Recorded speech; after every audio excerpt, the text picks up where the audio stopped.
on step 2 now. I've removed the tape from the sides and we're going to glue the frame to the back. So you want your frame and you want your back piece, and we want to have the nice cherry showing, so I'll have the back piece down on my flat table, and we're going to glue this frame on to the back just like this. The other pieces we're going to need are our 2 spacers. Spacers have a little notch cut in each side, and that's just so when you tuck them down in there they don't run into any glue. So these spacers will pop in here after we get the glue on, and that'll help keep everything square. Of course, you've got your glue and your damp rag.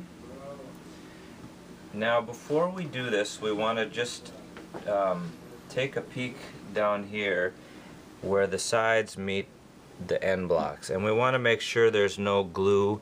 If there's any glue there, we'd want to just clean that up with a chisel, or you could use say a sanding block like this, which is just some sandpaper glued on a piece of wood, and you can sand it.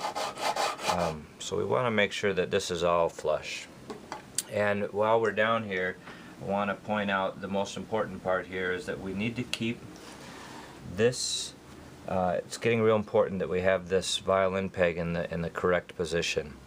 And the correct position is as the instrument is in front of me and the violin peg is on my left. It's off center, and we want it off center so that the violin peg is closer to me. So this would be incorrect, because the violin peg is off center away from me and I want it off center toward me. So this would be correct. So just take a minute and make sure everything lines up on your instrument. And when everything's ready and you have some weights, we're going to use some weights. I've got a stack of books here that I'm going to use. And I'm also going to put a board on top to help distribute the weight.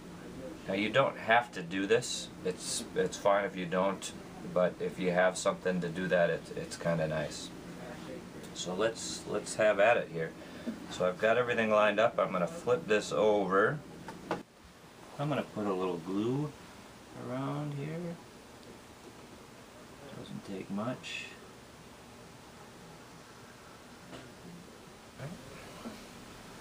Glue all the way around. I'm going to flip this over.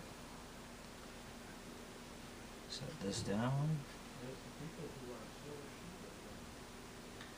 And I want to make sure that there's a little bit of overhang in the back all the way around. And there is. I'm going to put my spacers in.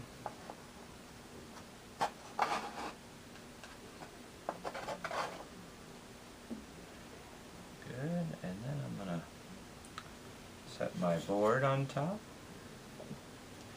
and add my weights.